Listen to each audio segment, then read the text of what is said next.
काल की चर्चा के सिवा कुछ अन्य बोलूं तो मेरी जबान कट जाए।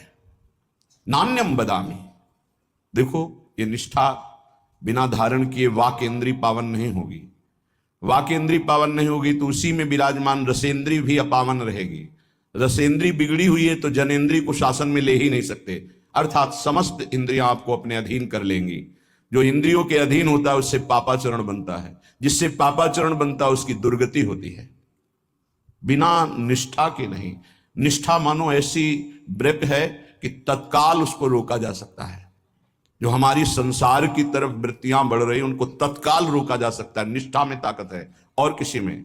जैसे ब्रह्मचर्य की निष्ठा, उसका ब्रह्मचर्य पर महत्व हुआ और ब्रह्मचर्य निष्ठावान तो चाहे स्वर्ग लोक की अप्सरा आ जाए उसके मन में काम भोग की लालसा नहीं पैदा हो सकती।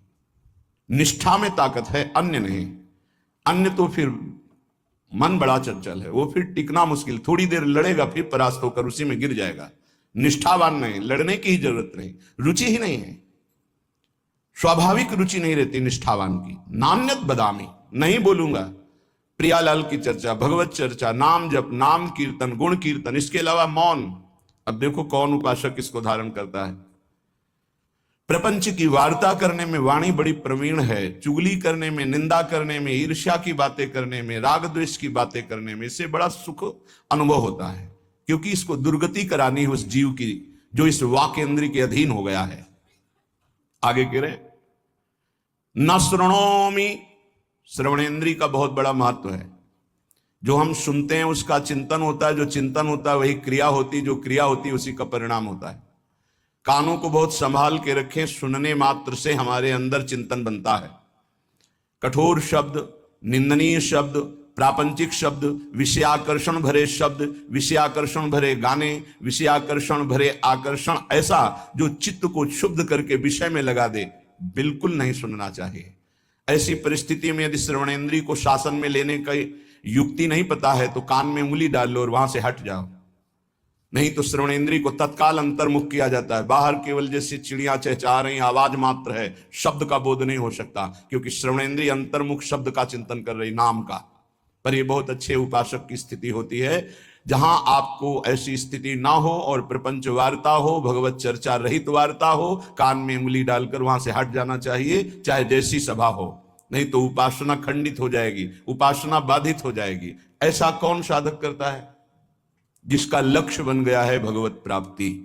अन्यथा संयोग बना तो सत्संग भी सुन लिया, संयोग बना तो कुसंग भी सुन लिया। खलऊ करें भरी पाए सुसंगु और मिटे न मलिन स्वभाव अभंगु। दुष्ट स्वभाव के लोगों को भी कभी कभी भगवत कृपा से संत संग मिल जाता है। खलऊ करें भरी पाए सुसंगु और मिटे न मलिन स्वभाव अभंगु। दुष्ट स्वभाव के लोगों को भी कभी कभी भगवत कृपा से संत संग मिल जाता है, पर वो अपने स्वभाव के वशीभूत हुए सत्संग का लाभ ना लेकर वहां भी अभिमान आदि दोषों से युक्त हृदय होने के कारण वो वंचित रहते हैं, सत्संग के प्रभाव से वंचित। खलऊ करहि भली पाई सुसंगु पर मिटे न स्वभाव मलिन अभंग। जो मलिन स्वभाव है वो उनका इतना कठोर हो गया है कि वो बदलना ही नहीं चाहते। तो अपने लोग तो बड़े कृपा पात्र हैं जितने सब सुन रहे हैं। तो नान्यम बदामी, वाणी से किसी की निंदा चुगली ये मत बोलो, भगवत चर्चा करो, नाम कीर्तन करो, गुण कीर्तन करो। जो संसारिक व्यवहार व्यापार की वार्ता है, पहले राधा बोलो, मध्य में राधा बोलो, बाद में राधा बोलो और उसको समर्पित कर दो, भजन बन जाएगा, महान सुख प्राप्ति का वो कर्म बन जाएगा, वो योग हो जाएगा। आगे कह रहे हैं न चिंतयामी, तो जो हम देखते हैं, सुनते हैं, बोलते हैं, इसका चिंतन होता है। इसलिए तीन बातों को कहा है। रसना कटो जो अनरटो, निरख अनफुटो नयन, श्रवण फुटो जो अनसुनो श्री राधा जस वैन। अगर किशोरी जी का जस नहीं है तो हम बोलेंगे नहीं, सुनेंगे नहीं, देखेंगे नहीं, क्योंकि जो बोला जाता है, सुना जाता है, देखा जाता है तो उसका चिंतन होता है। तो न चिंतयामी, अगर चिंतन ठीक करना है, चिंतन से भगवत प्राप्ति होती है। अनन्य चेता सततम यो माम स्मृति नित्यशः तस्याहम सुलभा पार्थ नित्य युक्त योगिना।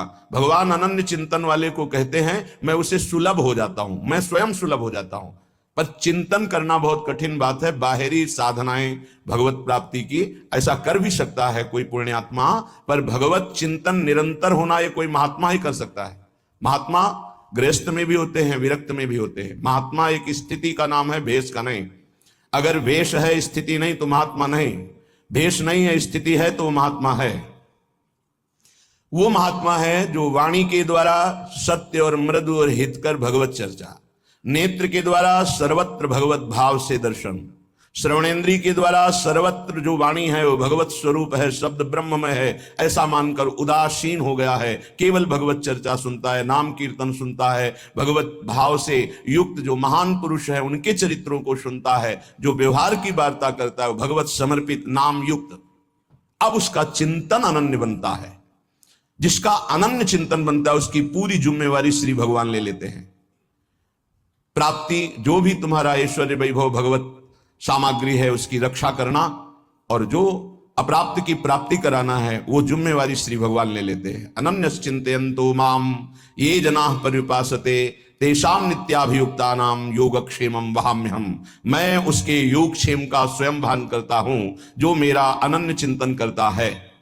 अनन्य चिंतन वही कर सकता है जिसकी वाणी पवित्र, श्रवणेन्द्रिय पवित्र, नेत्रेंद्रिय पवित्र। तो न चिंतयामि, इसके विरुद्ध हमारा कभी चिंतन नहीं होगा। चिंतन कहते हैं जो अंदर ही अंदर चलता रहता है, वो भगवत चिंतन, वो भगवत प्राप्ति कराता है। बाहरी साधनों का फल है अंदर का चिंतन, निरंतर अपने आराध्य देव का होने लगना। तो नान्यद ब्रजामि, एक भी कदम हम भगवत विमुख नहीं चल सकते। कहां जा रहे हो, क्या करने जा रहे हो, ये कभी विचार करते हो? तुम्हारे पैर कहां जा रहे हैं, तुम्हारा लक्ष्य क्या है जाने का? ये जो पैर चल रहे हैं किस दिशा में जा रहे हैं, किस हेतु से जा रहे हैं? संभालो, संसार के मार्ग में कुमार्गगामी चरण ना होने पावे तुम्हारे, नहीं तो आचरण नष्ट हो जाएंगे। आचरणहीन की दुर्गति